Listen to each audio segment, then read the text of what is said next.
Alexandria wasn't the only legendary library. On a marble hilltop overlooking the Aegean Sea, a forgotten kingdom built a rival collection so dangerous, an Egyptian pharaoh tried to starve it out of existence. And when he cut off their supply of papyrus, they did something no one expected. They invented a new way to write, and changed the shape of every book that would ever follow. To understand what happened, you have to picture the place. Pergamon sat on a steep ridge in western Anatolia, modern-day Bergama, in Turkey. From its summit, you could see ships moving across the Aegean. Below the citadel, the city tumbled down the hillside in tiers of temples, theaters, and gymnasia. It was not the largest kingdom in the Hellenistic world. It was not the richest. But by the early 2nd century BCE, it was, by reputation, the most cultured. The kings of Pergamon were called the Attalids. They were, technically, the descendants of an officer who had served Alexander the Great.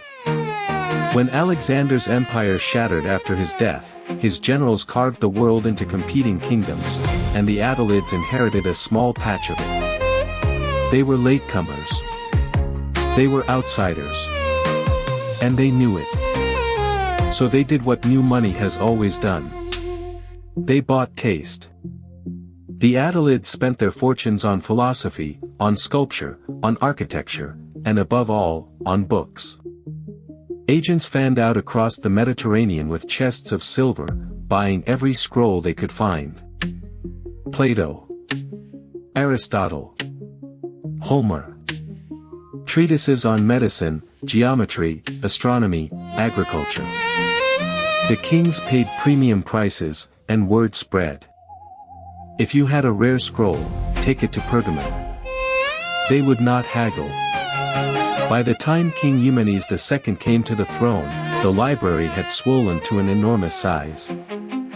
Ancient writers estimated eventually held 200,000 volumes. To put that in perspective, it was the second largest library in the ancient world. And there was only one library larger. It sat 800 miles to the south. In Alexandria. If Pergamon was the upstart, Alexandria was the empire. Founded by Alexander the Great himself and run by the Ptolemies, another dynasty descended from his generals, the Library of Alexandria had been collecting books for nearly a century longer. It held perhaps 500,000 scrolls. Its scholars were the most famous in the world. Euclid had studied there. Eratosthenes had measured the circumference of the earth from its rooftops. Archimedes had visited its halls. To rule a Hellenistic kingdom in the 3rd century BCE was not only to command armies. It was to command knowledge. And the Ptolemies treated their library as a weapon of state. Ships docking in Alexandria's harbor had their cargo inspected. Any scrolls on board were confiscated, copied by official scribes, and the copy returned. The original stayed in the library. One Ptolemy borrowed the master copies of Aeschylus, Sophocles, and Euripides from Athens, paid a vast deposit of silver, and then simply kept the originals, forfeiting the silver. He sent Athens the copies. He laughed about it. For decades, Alexandria stood unrivaled. And then, slowly, Pergamon began to catch up. Eumenes II poached scholars. He commissioned commentaries. He sponsored editions of Homer to rival Alexandria's own. The two libraries were no longer just two collections.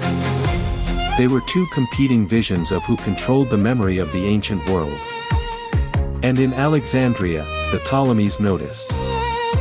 They were not amused. And around the year 241 BCE, one of them did something extraordinary. He decided to cut off the supply. Here is the strange truth of the ancient book trade. In the 3rd century BCE, almost every scroll in the Mediterranean was written on papyrus. And papyrus grew in only one place, the marshes of the Nile Delta, in Egypt. which meant it was controlled, harvested, processed, and exported by exactly one government. The Ptolemies. Papyrus was made by slicing the inner pith of the reed into thin strips, layering them at right angles, pressing them together, and drying them in the sun. The natural sugars in the plant glued the fibers into a sheet. The sheets were polished smooth with stones, then glued end to end into a long roll. A scroll. For centuries, this was simply how civilization wrote. But papyrus had two problems. It was brittle when dry. And it could be turned off like a tap. According to the Roman writer Pliny the Elder, the Ptolemy on the throne, most historians believe it was Ptolemy V, though the dating is debated, issued an order. No more papyrus to Pergamon. The export stopped. The ships did not arrive. The scribes ran out of blank rolls. It was, in modern terms, a technology embargo.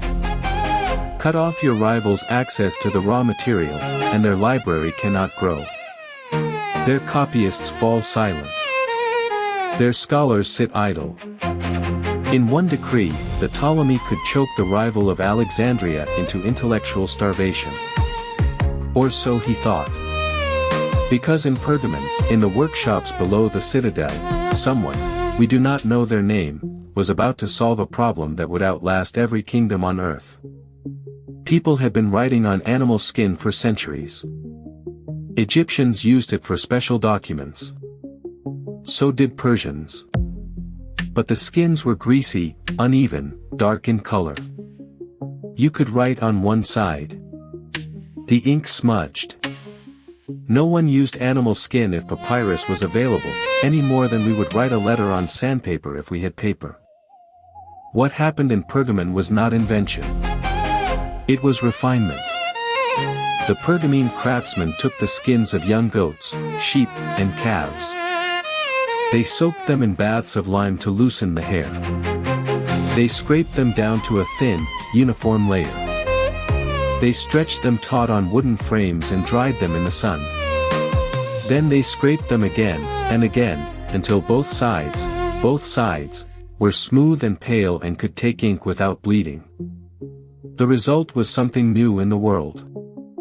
It was tougher than papyrus. It did not crack in dry air. It did not rot in damp air. You could write on both sides. You could scrape mistakes off and write again. And you could make it anywhere in the world that there were sheep. Because it was first standardized at Pergamon, the Romans would later give it the city's name. The Latin word for skin paper was pergamenum. In English, we still call it by a worn-down version of the same word. Parchment. It was a quiet revolution. Within a generation, the workshops of Pergamon were producing thousands of sheets a year. The library refilled. The copyists went back to work. And the Ptolemies, who had tried to strangle a rival kingdom by controlling the world's writing surface, suddenly found that their monopoly had broken.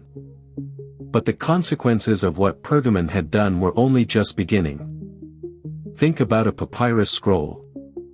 To read it, you hold one end and unwind it with the other. You can only see one section at a time. To find a passage near the end, you have to scroll through everything before it. There is no way to flip back.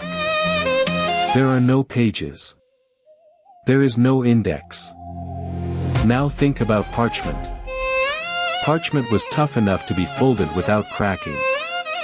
It was thick enough to be stitched along one edge. Stack folded sheets together, stitch them down the spine, and you have something papyrus could never quite become.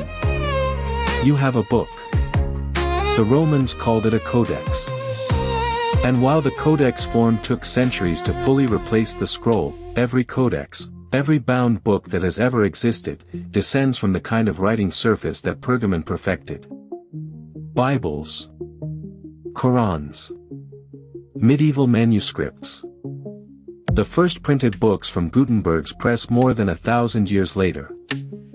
All of them, ultimately, are the children of those Pergamene workshops scraping hides on the slopes of an Anatolian hill. There is one more thing. Parchment lasts. A good parchment manuscript, kept dry, can survive for 2,000 years. Papyrus, exposed to anything but the perfect dry climate of Egypt, crumbles within a few centuries. Almost every great work of classical literature that we still possess, Plato, Aristotle, Cicero, Virgil, survives because at some point in the Middle Ages, a monk somewhere copied it from a decaying papyrus onto parchment. If Pergamon had not solved its embargo, much of what we call Western thought would simply be gone. Forgotten the way most ancient writing has been forgotten. We owe more to that nameless craftsman than to almost any general or king. And yet, the library that made it all possible, did not survive. Pergamon's golden age did not last forever. In 133 BCE, the last Attalid king, having no heir, left his entire kingdom to the Roman Republic in his will. Pergamon became a Roman province. Its library, for a while, stayed where it was, a wonder of the Hellenistic world now under Latin administration. Then came Mark Antony. In the chaos of the late Roman civil wars, the Library of Alexandria suffered serious losses, though scholars still argue exactly how much, and when. Some of its collection had burned during Julius Caesar's siege of the city in 48 BCE. The Ptolemaic queen who now ruled Egypt, the one we call Cleopatra, was Antony's ally and lover. And Antony, according to the ancient geographer Strabo, decided to make her a present. He gave her Pergamon. Or rather, he gave her its library. 200,000 volumes, packed onto carts and ships, sent across the Mediterranean to refill the shelves of Alexandria. The collection that had been built to rival Alexandria was, in the end, absorbed by it. Whether this story is fully true, historians debate. Strabo wrote a generation later, and the figure of 200,000 may have been inflated. But the broad shape of the event is generally accepted. The Pergamon Library, as a separate institution, ceased to exist sometime in the 1st century BCE. What happened to all those scrolls after they reached Alexandria, we do not know. Alexandria's library would itself decline over the next centuries, through fires, neglect, political collapse, and finally, the slow grinding entropy of late antiquity. The two great rival collections of the Hellenistic world, in the end, vanished together. Not a single scroll from Pergamon survives today. The library is an outline of foundation stones on a Turkish hillside. The hall where 200,000 books once stood is open to the sky. But what Pergamon made did survive. Every time you turn a page, you are touching the descendant of a technology that was born from an embargo, on a marble hilltop, 23 centuries ago. A small kingdom, refused papyrus, refused to be silenced, and instead, gave the world a better way to remember. If this changed how you see ancient libraries, subscribe, we reconstruct a lost world every week.